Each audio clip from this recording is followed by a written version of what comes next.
இப்போ இன்னைக்கு நற்செய்தியில் பாருங்களேன், சீடர்கள் அப்படி என்ன பெரிய தவறு செய்து விட்டார்கள்? நல்ல காரியம் செய்தார்கள். இயேசு படகில் ஏறவே அவருடைய சீடரும் அவரோடு படகேறினார்கள். படகுல முதல்ல ஏறினது யாரு? இயேசு கிறிஸ்து. அதனால சீடர்களும் படகேறினார்கள்.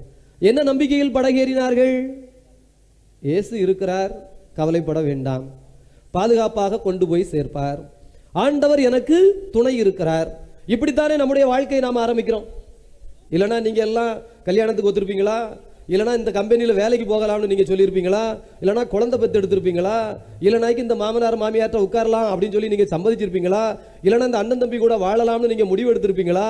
இல்லை இந்த வீடு பக்கத்து வீடு இப்படி இருந்தாலும் பரவாயில்ல, சரி போ அவங்களோட பேசுவோம்னு சொல்லி நீங்கள் முடிவு பண்ணியிருப்பீங்களா? யோசித்து பாருங்க. என்ன நம்பிக்கையில் நம்ம இந்த காரியமெல்லாம் செய்கிறோம்? இந்த உலகத்தில் எந்த காரியமாக இருந்தாலும் இயேசு நம்ம கூட இருக்கிறார். எனவே இயேசு படகேறவனுடன் சீடர்களும் படகேறினார்கள். இது நல்ல காரியமா கெட்ட காரியமா? நல்ல காரியம்னா சீடர்களுக்கு கை தட்டலாமா? நல்ல சத்தமா தட்டுங்க பார்ப்போம். இதுல ஏதோ உள்கூத்து இருக்கிற மாதிரியே யோசித்து தட்டினமா இருக்கு. நல்லா ரைட். இந்த கைத்தட்டு சீடர்களுக்கா உங்களுக்கா? உங்களுக்குன்னு. ஏன்னா நீங்களும் வாழ்வை இயேசுவை போல் வாழ, இயேசுவின் துணையோடு வாழ, இயேசுவினுடைய உடனிருப்பில் வாழ, இயேசு போகிற படகிலே பயணப்பட ஒரு ஆன்மீகவாதியாக, ஜெபிக்கின்ற குடும்பத்தினராக, கடவுளை நம்பி நீதி உண்டு, நேர்மை உண்டு, கடவுள் நமக்கு வாழ்வு தருவார், கடவுள் எல்லோரையும் பார்த்து கொள்வார் என்கின்ற நம்பிக்கையில் வாழுகிறீர்கள். எனவே சீடர்களுக்கு தட்டிய கை உங்களுக்கு தட்டிய கையாக நாம் எடுத்துக்கொள்வோம். இப்போ திடீரென்று கடலில் கொந்தளிப்பு ஏற்பட்டது. வாழ்க்கையில் புயல் அடிக்குதா இல்லையா? நம்பி இறங்கின வாழ்க்கையில் கடவுள் கூட இருக்காருன்னு பயணப்பட்ட அந்த வாழ்க்கையில் யார் யாருனாலேயோ நமக்கு புயல், பிரச்சனை, தொல்லை வந்து விடுகிறது. குறிப்பாக இன்றைக்கு நம்மை சந்தித்த ஆட்கள் இல்லையா, காலையில் 9 மணிலேருந்தே நம்ம இங்கே உட்கார்ந்துருக்கிறோம், வர்றவங்களுக்கு ஜெபம் பண்ணுறோம், கவுன்சிலிங் கொடுக்குறோம். ஒரு 4 காரியம் பெரிய கொந்தளிப்பாக தெரிகிறது. ஒன்று நோய், அதுவும் தொடர்ந்த நோய். சுற்றி சுற்றி வீட்டில் எல்லாருக்கும் ஒன்று மேலே ஒன்று. ஃபாதர் நல்லா ஜெபம் பண்ணுங்க ஃபாதர், ஏன்னா எப்பவுமே உங்களுக்கு நல்லா தானே ஜெபம் பண்ணுறேன். இல்லை ஃபாதர் இன்னைக்கு கூட கொஞ்சம் நேரம் ஜெபம் பண்ணுங்க ஃபாதர். என்னதான் வரும் வரிசையாக வீட்டில் ஃபாதர். எனக்கு ஒரு சின்ன விபத்து நடந்துடுச்சு, படியிலிருந்து கீழே தவறி விழுந்துட்டோம். பிள்ளைங்களுக்கு பார்த்தீங்கன்னா ஒரு தொல்லை, இந்த தொல்லை, இந்த தொல்லை. ஒரு மனுஷன் எவ்வளவு தான் தாங்குவான் நீங்கள் சொல்லுங்கள்? ஒரு கணக்கு இருக்குல்ல, இவ்வளவுதான் அப்படின்னு ஒரு அளவு இருக்குல்ல. தொடர்ந்து அதே போல நோய், வீட்டில் மருத்துவமனைக்கு மேலே மருத்துவமனை போயிட்டே இருக்கு. சளி பிடிச்சிருது, பிள்ளைக்கு இல்லைனா காய்ச்சல் வந்துடுது, பெரிய ஆட்களுக்கு சின்ன நோய் வந்துடுது, அது வந்துடுது. கடந்த மாசத்துல மட்டும் மருத்துவமனைக்கு நம்ம உழைச்சதுல ஒரு குறிப்பிட்ட பகுதி கொண்டு போய் கொடுக்கணும்னு வச்சுக்கோங்க. என்ன கடவுளே உழைச்சி உழைச்சி கொண்டு போய் ஆஸ்பத்திரியில் போடுற மாதிரி இருக்க, என்னையா அப்படின்னு மனசுல ஒரு கொந்தளிப்பும் ஒரு கலக்கமும் ஒரு கவலையும் வருமா வராதா? நோய். 2வது முக்கியமானது என்ன அப்படின்னா கடன் பிரச்சனை. கடன் உட்கார்ந்துருக்கு, போகவே மாட்டேங்குது. இந்த கடன் போயிடுச்சுன்னா 2 நகையை எடுத்துடலாம்னு பார்க்குறேன், இந்த கடனை அடைச்சாச்சுன்னா வீட்டை திருப்பிடலாம்னு பார்க்குறேன், இந்த கடனை அடைச்சாச்சுன்னா ஏதாவது ஒரு நல்ல காரியத்தை செஞ்சிடலாம்னு பார்க்குறேன். ஆனால் இந்த சனியம் பிடிச்ச கடன் என்னைய விட்டு போவனாகு. ஒன்று மாத்தினா ஒன்று வந்துடுது, ஒன்று மாத்தினா ஒன்று வந்துடுது. இப்படியே போச்சுன்னா என் வாழ்க்கை என்ன ஆகும்? எதிர்காலம் எனக்கு என்ன ஆகும்? இவ்வளவு கடமைகள் இருக்க, இந்த கடமைகளை எல்லாம் நான் எப்படி செய்வேன்? நோயை போலவே கடனும் ஒரு கலக்கத்தை, ஒரு பயத்தை, ஒரு அச்சத்தை தருகிறது. 3வது இழப்பு. அது உறவுகள் சார்ந்த இழப்பாக இருக்கலாம், அல்லது பொருளாதாரம் சார்ந்த இழப்பாக இருக்கலாம். இந்த இழப்பு வருகிற பொழுது அதை தாங்கிக் கொள்ள மனது ஒத்துக்கொள்ள மாட்டேங்குது. எனக்கு கிடைச்சிருக்கணும், கிடைக்கல, எனக்கு வந்திருக்கணும், வரல, ஏன்டா இருந்தது இப்போ இல்லை. அது எப்படிப்பட்ட உடல் சார்ந்த, மனம் சார்ந்த அல்லது வாழ்வு சார்ந்த ஏதோ ஒரு இழப்பை நம்மால் ஏற்றுக்கொள்ள முடியவில்லை. மனம் கொந்தளித்து கொண்டே இருக்கிறது, எப்படி எப்படி எப்படி எப்படி எப்படி என்று. 4வது முக்கியமான ஒன்று இன்றைக்கு நான் யோசித்தது என்ன, இந்த காலை பொழுதில் என்னை சந்தித்தவர்கள் சொன்னது என்ன, அல்லது நீங்க இங்க இருக்கிறவங்க இருக்கிற நிலையில் என்னவென்றால், ஆண்டவருடைய அன்பு குழந்தைகளே, குடும்பத்தில் ஓயாத சண்டை சச்சரவும் போராட்டமும். நான் வாட்டில் எல்லா இளவும் வேண்டாம், யார்ட்டையும் பேசலை, நான் பேசினா தானே பிரச்சனை, நான் உண்டு என் வேலை உண்டு, இதை செஞ்சு முடிச்சோமா அதோட உட்கார்ந்தோமா அப்படின்னு உட்காரலாம்னு நினைச்சா விடமாட்டாங்க சாமி. நான் வாட்டில் வயசாயிடுது சாமி, ஒரு வாரமாக 1000 ரூபா இந்த காசு கிடைக்கும் சாமி, பொங்கி சாப்பிட்டு உட்கார்ந்துருக்கேன்னு உட்கார்ந்துருக்கலாம்னா நொய்யு நொய்யு நொய்யு நொய்யுன்னு வயசான ஆளுக்கு மட்டும் இல்லை, சின்ன பிள்ளைய இந்த நார்மல் வயதுல இருக்கிறவங்க, ஃபாதர் நம்ம வீட்டில் நம்ம என்ன பேசினாலும் சிக்கல் ஆகுதுன்னு, பேசவே கூடாதுன்னு வாயில சிலுவை போட்டுட்டே உட்கார்ந்தாலும் என் புருஷன் விட மாட்டாங்க ஃபாதர், என் மாமியா விட மாட்டாங்க ஃபாதர், வம்பு மேல வம்பு, தெரு தெருவா போய் பேசினா கூப்பிட்டு நமக்கு சத்தம் போடணும்னு தோணுதா இல்லையா? உறவுகளுக்குள் ஏற்படுகிற தொடர்ந்த ஓயாத வாக்குவாதம், போராட்டம், சண்டை சச்சரவு. நானும் குரலை எழுப்பி பேசக்கூடாது, அமைதியாத்தான் பேசணும், வாலிமை 2க்கு மேல கூட்டக்கூடாதுன்னு நினைச்சுக்கிட்டே இருக்கேன் ஃபாதர். வாலிமை 8ல் வச்சா தான் எதுக்கு ஆளுக்கு காது கேட்க ஃபாதர். எல்லாம் காலையில எந்திரியே அப்படின்னு சொல்லக்கூடாது, இன்னையில இருந்து சிலுவை போட்டுக்கணும், ஐயா எந்திரியா அப்படின்னு சொல்லணும். 10 நிமிஷமா சொல்லி பார்த்துட்டேன் ஃபாதர்.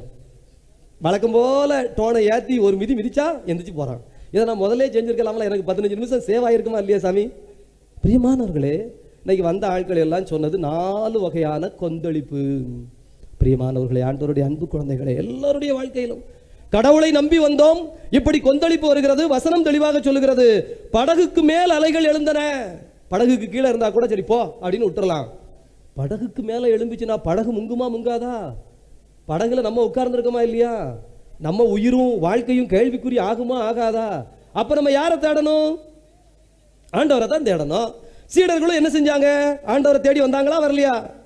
சீடர்கள் ஆண்டவரிடம் வந்து, ஆண்டவரே காப்பாற்றும், சாக போகிறோமே, இது ஜபமா ஜபம் இல்லையா? இது நல்ல ஜபமா கெட்ட ஜபமா? இந்த காரியம் நல்ல காரியமா கெட்ட காரியமா? படகுக்கு மேல புயல் அலை அடிக்குது, இயேசுநாதர் அங்க இருக்காரு. இவங்க இயேசுநாதரை நம்பாம இருந்திருந்தா இயேசுநாதர் வந்து ஜெபம் பண்ணுவாங்களா?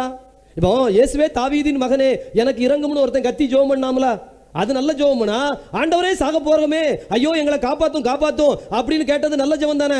இதுக்கு இயேசுநாதர் எந்திரிச்சு, டேய் என்னடா நீங்களா, உங்க கூறு உங்க அறிவும், உனக்கு என்னடா அப்படி நம்பிக்கை இல்லாம போச்சுன்னு கேட்டா, என்னடா கூத்து, இது ஜெபமா ஜெபம் இல்லையா?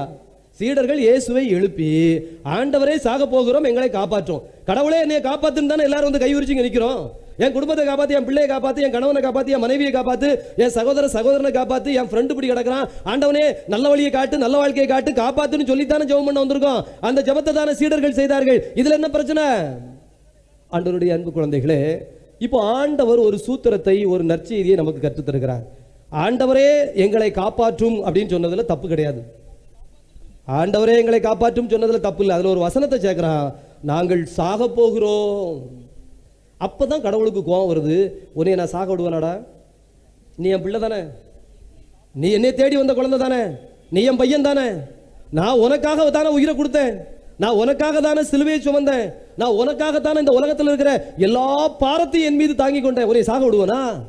பிரியமானவர்களே, நம்முடைய ஜெபம், நம்முடைய இறை தேடல், நம்முடைய உள்ளம் நம்பிக்கையால் நிறைந்து ஜெபிக்க வேண்டும், நம்பிக்கையால் இருந்து ஜெபிக்க வேண்டுமே தவிர நம்பிக்கை இல்லாத அவநம்பிக்கை நிறைந்த உள்ளமாக, கூச்சலும் கூப்பாடும் போடுகிற உள்ளமாக இருக்கக்கூடாது. இயேசுவே உமக்கு நன்றி.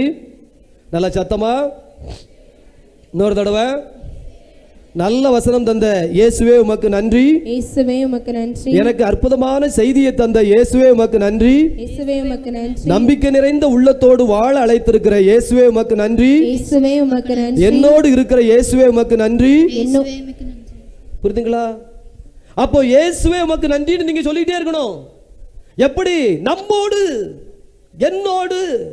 அந்த படகிலே ஆண்டவர் இருக்கிறார், உங்களோடு கடவுள் இருக்கிறார். உங்களை சாக விடுவாரா? இவன் ஆண்டவரே எனக்கு உதவி செய்ய வாங்க, ஆண்டவரே என்னை காப்பாற்ற வாங்க, ஆண்டவரே நாங்க சிக்கல்ல இருக்கிறோம், இதெல்லாம் தப்பு கிடையாது.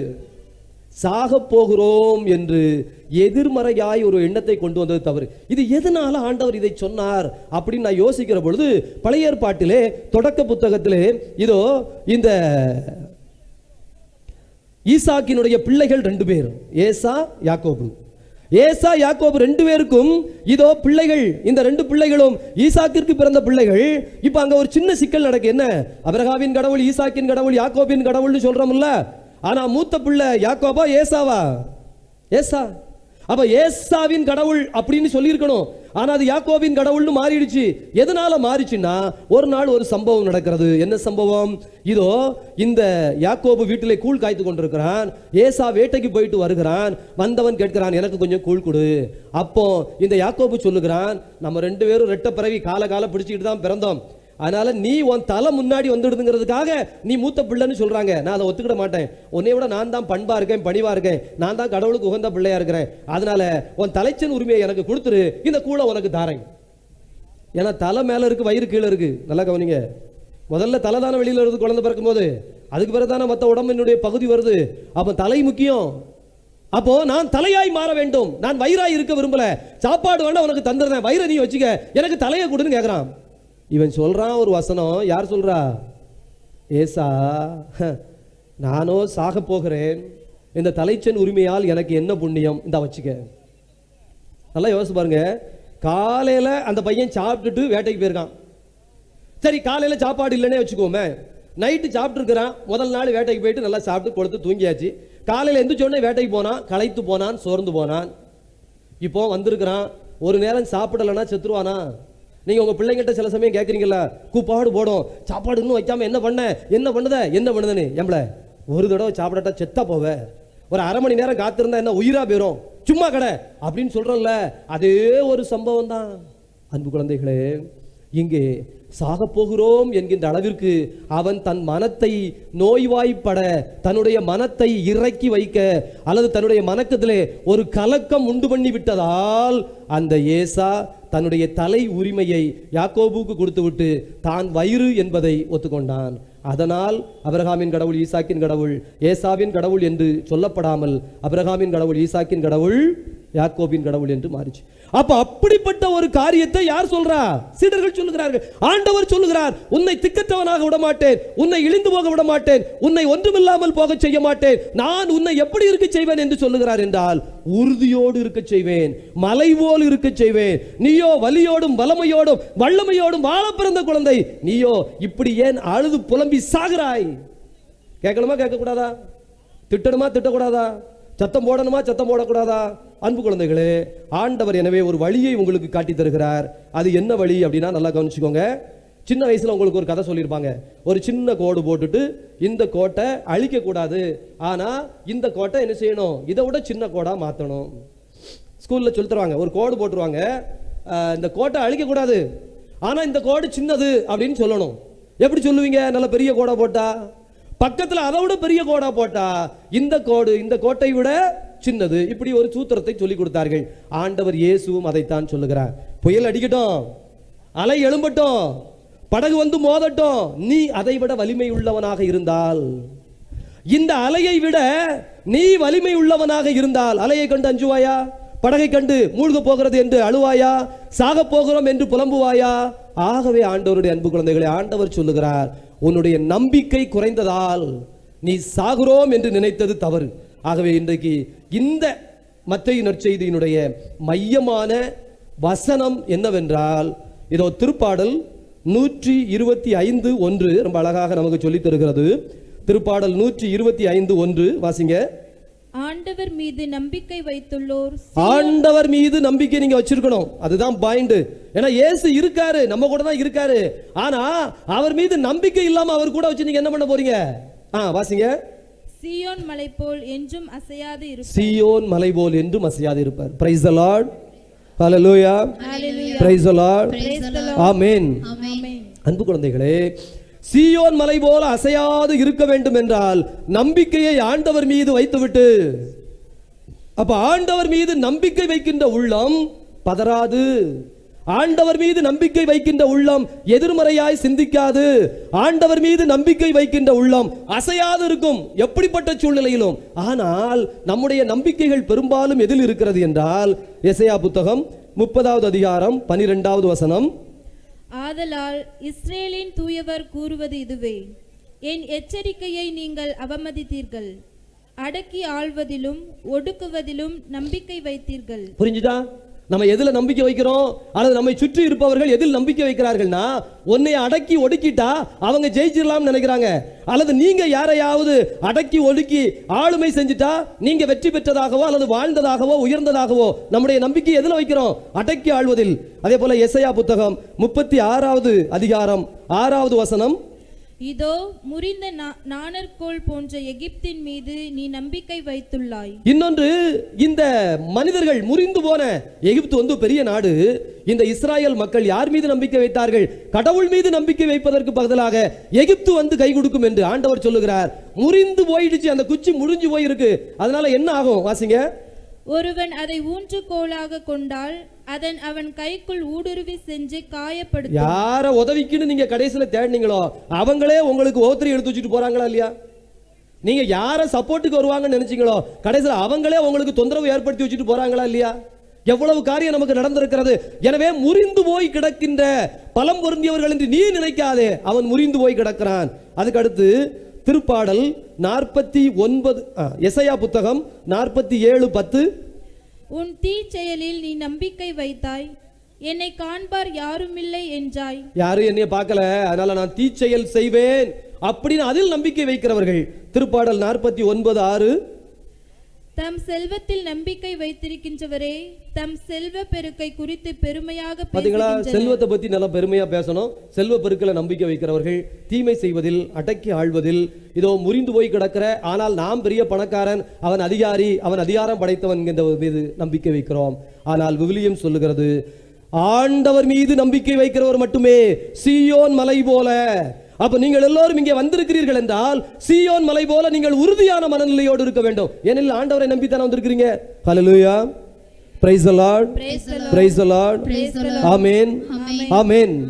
ஆகவே ஆண்டவரை நம்பி வந்திருக்கிற நான் சீயோன் மலை போல இருக்கிறேன். ஆண்டவரை நம்பி வந்திருக்கிற நான் சீயோன் மலை போல இருக்கிறேன். ஆண்டவரை நம்பி வந்திருக்கிற நான் சீயோன் மலை போல உறுதியோடு இருக்கிறேன். இதை நீங்க சொல்லணும். இந்த வசனத்தை திரும்ப திரும்ப திரும்ப திரும்ப சொல்லணும். அது மட்டுமல்ல, எசையா புத்தகம் 40வது அதிகாரம் 31வது வசனம். ஆண்டவர் மேல் நம்பிக்கை வைத்திருப்பவர்கள், ஆண்டவர் மேல் நம்பிக்கை வைத்திருப்பவர்கள் புதிய ஆற்றல் பெறுவர், புதிய ஆற்றல் பெறுவர். Hallelujah, praise the Lord, praise the Lord, amen. Amen. எவ்வளவு பெரிய வசனம் பாருங்க. ஆண்டவர் மீது நம்பிக்கை வைத்தால் புதிய ஆற்றலை கொடுத்துட்டே இருப்பாரு. இப்ப நேத்து நீங்க பலகீனமா இருந்திருக்கலாம், அல்லது முந்தா நேத்து நடந்த ஒரு பிரச்சனை உங்களால தீர்க்க முடியாம இருந்திருக்கலாம். ஆனா இன்னைக்கு இங்க வந்திருக்கிறீங்கல்ல, இந்த கண்ணாடி பெட்டியில கை வைக்கிறீங்கல்ல, அந்த திருவுடலை பாக்குறீங்கல்ல, இந்த உடம்ப நல்லா தடவி அதுல 13 தடவை வைங்கன்னு நான் சொல்றேன்ல, ஒவ்வொரு தடவை உடம்ப தடவி அதுல நீங்க வைக்கும் போதும் அப்படியே உங்களுக்குள்ள ஒரு புதிய ஆற்றல் பிறக்க வேண்டும். என்னடா நேத்தெல்லாம் ஒரு மாதிரி சோகமா இருந்த, இன்னைக்கு முகம் ஃப்ரெஷ்ஷா இருக்கு, பளிச்சுன்னு இருக்கு அப்படின்னா, சுரண்டைக்கு போனேன், அற்புத சுரங்கத்துல ஆண்டவருடைய ஆலயத்துல கண்ணாடி பெட்டியை பார்த்தேன், அதில் கை வச்சேன், எனவே முழுசும் அதில் ஒப்பு கொடுத்தேன், எனக்கு புதிய ஆற்றலும் புதிய நம்பிக்கையும் ஆண்டவர் தந்தார். ஹல்லேலூயா, பிரைஸ் தி லார்ட், ஆமென், ஆமென். வசனம் தெளிவாக இருக்கிறது. அதே போல திருப்பாடல் 112:7. தீமையான செய்தி எதுவும் அவர்களை அச்சுறுத்தாது, தீமையான செய்தி உங்களை அச்சுறுத்தாது. அடுத்து, ஆண்டவரில் நம்பிக்கை கொள்வதால், ஆண்டவரில் நம்பிக்கை கொள்வதால் தீமையான செய்தி உங்களை அச்சுறுத்தாது மட்டுமல்ல, அடுத்து அவர்கள் இதயம் உறுதியாய் இருக்கும், இதயம் உறுதியாய் இருக்கும். எது போல? சீயோன் மலை போல. சீயோன் மலை போல உங்களுடைய உள்ளம் உறுதியாய் இருக்கும் என்று திருப்பாடல் 112:7 அழகாய் ஆண்டவர் சொல்லி தருகிறார். இப்ப பாருங்க, இந்த புயல் அடிச்சுதா, படகுல மோதிச்சா, இது தீமையான செய்தி தானே. இது அச்சுறுத்தினால் இவர்கள் எப்படி ஆண்டவர் மீது நம்பிக்கையோடு இருந்தார்கள் என்று சொல்ல முடியும்? அப்போ உறுதிப்பாடு நிறைந்த ஒரு உள்ளத்தை ஆண்டவர் இந்த இடத்தில் உங்களுக்கு தருகிறார். உனக்கு புயலை குறைக்கிறேன் அல்லது மலையை குறைக்கிறேங்கிறது இல்ல, நீ வலிமை பெறுவாய், எதையும் சாதிப்பாய், எதையும் சமாளிப்பாய், எதையும் வெற்றி கொள்வாய். உனக்கான ஆற்றல் நான். ஆண்டவரே என் ஆற்றல், ஆண்டவரே என் வலிமை. நான் யாருக்கு அஞ்ச வேண்டும்? எந்த மனிதர் எனக்கு எதிராக தீமை செய்ய முடியும்? ஆண்டவர் என் பக்கம் இருக்க, என்னோடு இருந்து ஆண்டவர் போர் செய்ய, எந்த மனிதன் எனக்கு எதிராக தீமை செய்ய முடியும்? புரியுதுங்களா எங்க இருக்குன்னு? அதே போல திருப்பாடல் 9:18. மாறாக வறியவர் என்றுமே மறக்கப்படுவதில்லை, எளியோரின் நம்பிக்கை ஒருபோதும் வீண் போகாது. நீங்கள் எளியவர்களாய் ஆண்டவரை தேடி வந்திருக்கிறீர்கள், உங்கள் நம்பிக்கை ஒருபோதும் வீண் போகாது. அன்பு குழந்தைகளே, கடந்த நாளிலே எசையா புத்தகம் வாசித்துக் கொண்டிருந்தேன். தயவுசெய்து நீங்கள் வீட்டில் போய் ஒரு தடவை வேண்டாம் வாசித்து பாருங்க, ரொம்ப அருமையானது. எசையா புத்தகம் 30வது அதிகாரத்தில் இப்போ எடுத்து நீங்கள் வாசிங்க. எசையா 30வது அதிகாரத்தில் 15வது வசனத்திலிருந்து 18வது வசனம் வரை. அதாவது இஸ்ராயல் மக்களுக்கு ஒரு பிரச்சனை, ஒரு குழப்பம், போர் வரப்போகிறது அல்லது போருக்கான சூழல் நிறைந்து நிற்கிறது, எப்படி தப்பிக்கிறது? இதை நல்லா பாருங்க. போர் மாதிரி எல்லாம் துப்பாக்கியோட அணுகுண்டோட வந்து நிக்கிறான். தப்பிக்கணும்ல, எப்படி தப்பிக்கணும்னு இவங்க நினைக்கிறாங்க. ஆனா ஆண்டவர் அவனுக்கு என்ன சொல்றாருன்னு பாருங்க. எசையா புத்தகம் 30வது அதிகாரம் 15வது வசனத்துல இருந்து வாசிங்க. எசையா 30:15 இருந்து.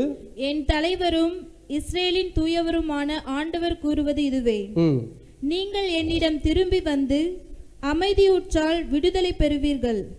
அமைதியிலும் நம்பிக்கையிலுமே நீங்கள் வலிமை பெறுவீர்கள். நீங்களோ ஏற்க மறுத்தீர்கள். ஆண்டவர் ஒரு வசனம் சொல்றாரு. என்னன்னா, ஏய் தம்பி, உனக்கு இருக்கிறது பிரச்சனை தான், பாப்பா கேளு, நீ சுத்தி இருக்கிறதெல்லாம் சிக்கல் தான், நான் இல்லைன்னு சொல்லலை. ஆனால் என்னிடம் வந்து அமைதியிலும் நம்பிக்கையிலும் இரு, நீ வலிமை பெறுவாய். நீ ஏன்டா வா, அமைதியா இரு, அமைதியா இரு.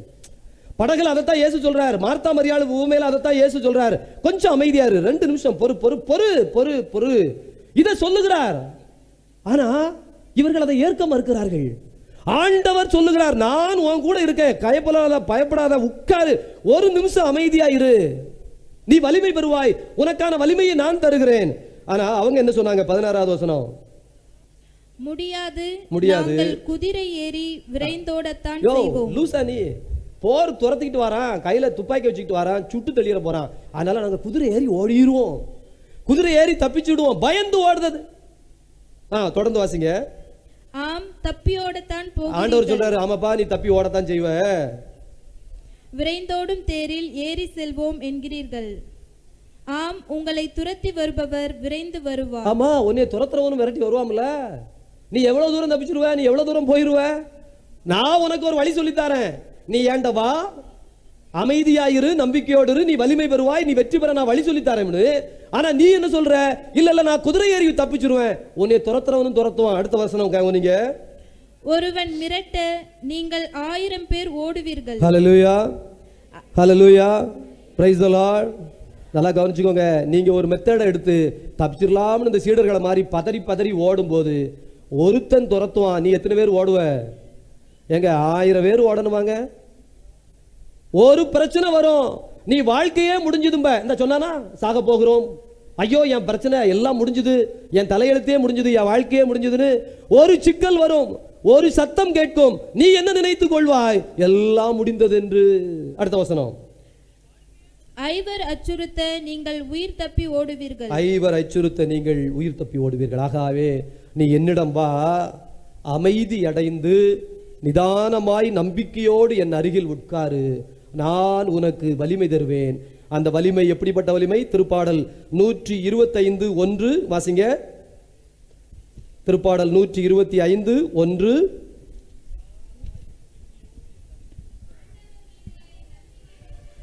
ஆண்டவர் மீது நம்பிக்கை வைத்துள்ளோர் சீயோன் மலை போல் என்றும் அசையாது இருப்பார். அதை மட்டும் மீண்டும் ஒரு தடவை எல்லாரும் சொல்லுங்க.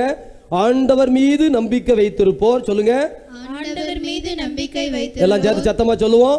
ஆண்டவர் மீது நம்பிக்கை வைத்திருப்போர் சீயோன் மலை போல என்றும் அசையாது இருப்பார். சொல்லுங்க, சீயோன் மலை போல என்றும் அசையாது இருப்பார். எல்லாம் சேர்த்து சொல்லுங்க, ஆண்டவர் மலை மீது. இன்னொரு தடவை சத்தமா சொல்லுங்க, ஆண்டவர் மீது நம்பிக்கை வைத்திருப்போர் சீயோன் மலை போல் என்றும் அசையாது இருப்பர். இந்த நற்செய்தி பகுதிக்கான தியான வசனம் திருப்பாடல் 125:1. அதனால வீட்டில் போன உடனே என்ன செஞ்சிடணும்? இந்த வசனத்தை பெருசா எழுதி கதவுல ஒட்டினாலும் சரி, அல்லது நீங்க படுக்கிற இடத்துல ஒட்டினாலும் சரி, அல்லது உங்களுக்கு கண்ணுக்கு தெரிகிற இடத்துலலாம் ஒட்டினாலும் சரி, ஆண்டவரை நம்பி இருக்கிற நான் சீயோன் மலை போல உறுதியோடு இருப்பேன். இந்த வசனம், இந்த கடல் புயல் வசனம் திரும்ப திரும்ப இந்த வாரம் முழுவதும் தியானிக்கணும். அடுத்த வாரம் வந்து நீங்க சொல்லணும், சாமி நான் எவ்வளவு தைரியமா இருக்கேன் தெரியுமா, எவ்வளவு வல்லமையோடு இருக்கிறேன் தெரியுமா, ஆண்டவர் என்னை எப்படி வழி நடத்திருக்கார் தெரியுமா, என்னுடைய உள்ளம் எவ்வளவு உறுதியாக இன்றைக்கு இருக்கிறது தெரியுமா, நான் நிதானமாகவும் நம்பிக்கையோடும் இருக்கிறேன், வலிமை பெற்றிருக்கிறேன். அருமையான ஆசீர்வாத வசனங்கள் என்னுள் பணிந்தது என்று இறைவனுக்கு நன்றி சொல்லுவோம். ஆமென்.